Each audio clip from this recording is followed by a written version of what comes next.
Hi everyone, I'm going to talk about Sigfried Giedion and his masterpiece Space-Time and Architecture.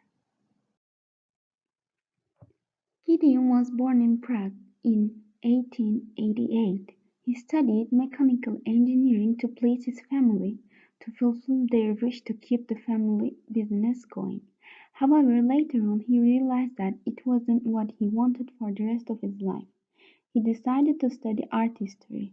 His education ended at the University of Munich after a successful dissertation on the late Baroque Romantic Classicism under the supervision of a respected art historian, Henry Groflin. The first direct contact of Giedion with modern architecture is when he visited the Bauhaus exhibition, which was held in Weimar in 1923. This date is also important for the beginning of his close relationship with the successful architect and the founder of Bauhaus, Walter Gropius. Such exhibitions were highly important for the development of the newly sprouted ideas in architecture, especially on the way leading to modernism. Giedion was a devoted supporter of such exhibitions, so the second time he met with an important pioneer of modern architecture, it was with Le Corbusier in the Esprit Nouveau exhibition in Paris, 1925. He developed an approach within which the historian's task is to look for the various ways to analyze the present, and this approach led the history to become an instrument which is to be used operationally in the day-to-day architectural struggle.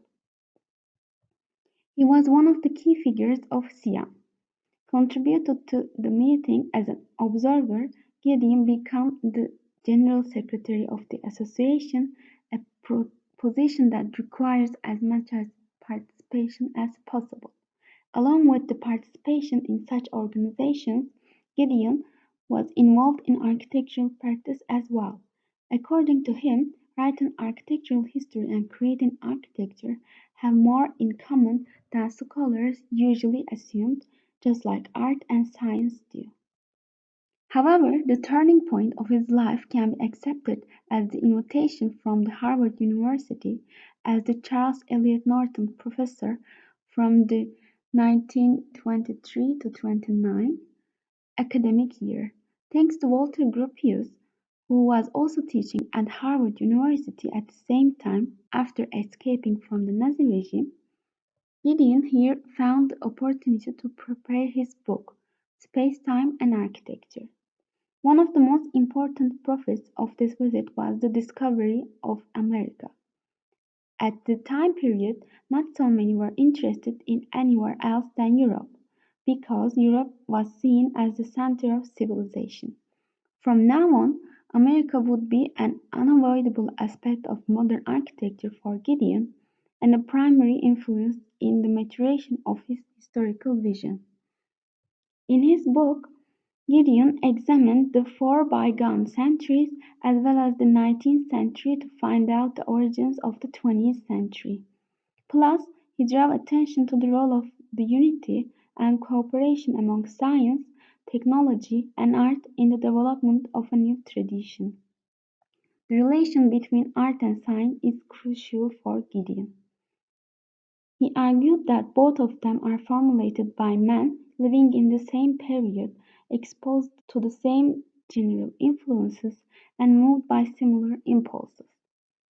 It can be seen that the aim of this book to set a global theory of modern architecture was the reason why we talk so much about this book.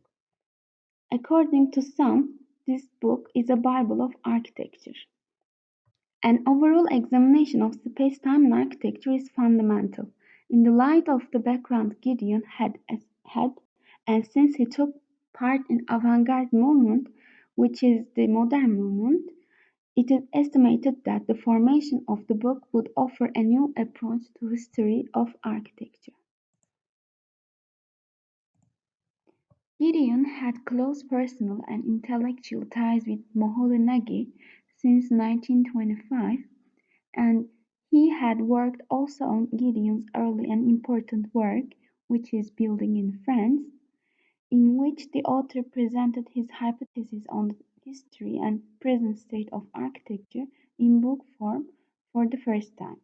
Gideon began the book with instructions on how to read it, explaining the function of his three types of information: image, text, and comment.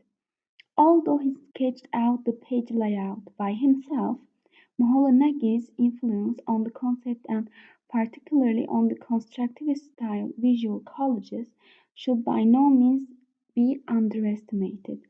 As Gideons point out the book, Moholanagi has supervised the typography and the layout. Before his book was prepared and published, the Bauhaus, which was founded by Walter Gropius in 1990, was closed because of the Nazi regime in Germany. The Second World War was at the door, and Gropius moved to America along with many others. Gropius's immigration to America was important for Giedion, since he was the one who invited Giedion to America and provided him the opportunity to learn about American architecture and the American industry. Besides, the practice of modern architecture was at stake because of the war, but the practitioners could find an available environment in America away from the war. Le Corbusier's usage of reinforced concrete led the new architecture to achieve progress which fascinated Giedion as well as the other modern architects. Before moving on and exploring space-time and architecture, I want to briefly talk about his other publications and how he approached some things, some subjects and manners. Um, the first publication is under the supervision of an influential Swiss art historian, Heinrich Wöfflin. Giedion studied the shift from Baroque to Romanticism, not considering any independent phase of Classicism on purpose. This shift happens between the end of the 18th century and the beginning of the 19th century. In Building in France, Giedion assumes a more approaching attitude towards social aspects by considering the new materials and their usage in architecture and urban construction, such as reinforced concrete, iron and glass, or photography. Along with industry, introduction of mechanically manufactured rolled iron into architectural construction, Giedion argues, was one of the beginning points of the new architecture. The characteristics of iron is the high capacity to bear high stress in most minimal dimensions leads to new laws of design. Those new materials and new methods introduced to architecture had one requirement: they should be filtered from aesthetical concerns at first.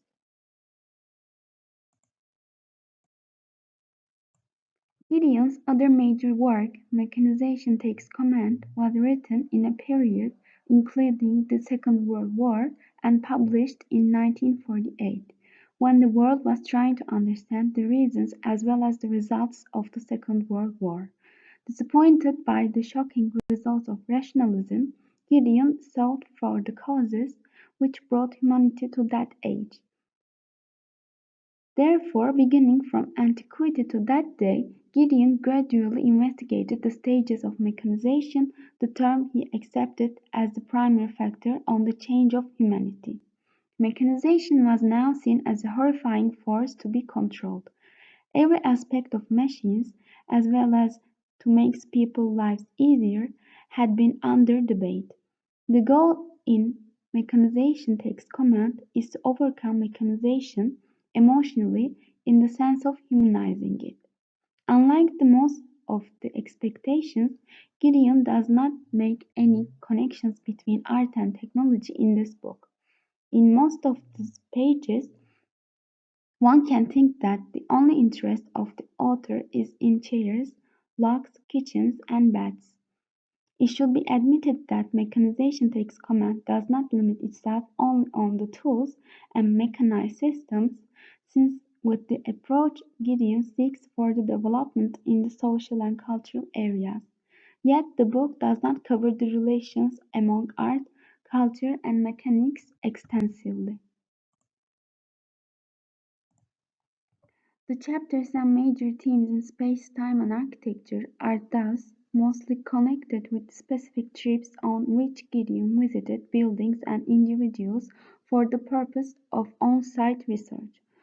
For instance, he wrote to Moholy-Nagy, "My ambition is to establish how America has influenced Europe. Although after all that I've seen and read I might have some idea of it, but I wouldn't dare to write a single line on the subject without first studying the Middle West." The great number of photographs of his making, such as the photographs of Frank Lloyd Wright villas, close-ups of everyday timber and stone facades, for example, are a clear visual record and material proof of Gideon's observations and insights. Tracing the history of modern architecture was for Gideon a project of traveling and exchanging with others rather than the product of a scholarly process of solitary writing alone. Throughout, preparations for his Norton lectures included trips to various towns and cities for the purpose of direct on-site research. New sources of inspiration and a deepening appreciation and confirmation of earlier insights thereby went hand in hand. Gideon's pairs of images illustrate his methodological promise to derive reflections on social concepts from formal interrelationships. The most important aspect of this promise was his concept of transitory and constituent facts and universal identity of methods in transdisciplinary comparative studies. The objective was not to juxtapose right and wrong solutions, but rather to correlate the positive features of various designs, for the avant-garde had moved on and left behind its time of struggle. Gideon's research into constituent historical facts was fundamental to his comparative reading of artistic expressions from different epochs. He selected, arranged, and evaluated past phenomena in the light of contemporary developments. His main criterion was always to foreground those concepts evinced by the historical architecture he admired and which he believed ought to come into their own in age of modernism. Gideon's juxtapositions of a broad range of historical visual material have a striking quality, for he successfully condensed rejections on the past, present, and future in these arresting pairs of images. On the other hand, these juxtapositions always yield a reduction of the complexity of historical phenomena.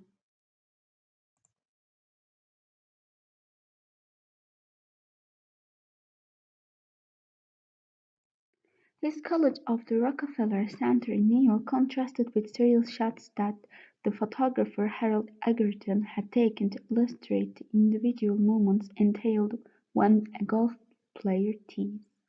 Gideon described the Rockefeller Center as a model example of a civic center destined for public use, in which the free assembly of dividing walls he had previously propagated had been translated to an urban scale. According to Gideon, Rockefeller Center provided new perspective that constantly opened up for visitors moving continuously through the space, hence an ideal type of progressive non-static monumentality that Gideon was to introduce into architectural discourse. With this compilation of images, Gideon tried to show how the modernist shift in readings of space and time necessarily fragmented perception. The juxtaposition, presented under the heading "Space-Time and Rockefeller Center" in the margin, finishes the book by illustrating its main argument with a bang, opening an imaginative field of perception and initiating further considerations far beyond the argument of the text. Well, here you can see the latest version, the edition of this book, and this book is important and because this is a milestone in modern thought, space-time and architecture has been reissued many times since its first publication and translated into half dozen of languages. In the fifth revised edition of Gideon's classic work, major sections have been added and there are 81 new illustrations. The chapters on leading contemporary architects have been greatly expanded. There is a new material on the later development of Frank Lloyd Wright and the more recent building of Walter Gropius, particularly his American embassy in Athens. In his discussion of Le Corbusier, Giedion provides detailed analysis of Carpenter Center at Harvard University, Le Corbusier's only building in the United States, and his Priory of La Tourette near Lyon. The chapters on Mies van der Rohe and Alvar Aalto have been brought up to date with examples of their buildings in the 60s. There is an entirely new chapter on the Danish architect Horn Utzon, whose work as exemplified in his design for the Sydney Opera House, Giedion considers representative of post-World War II architectural concepts.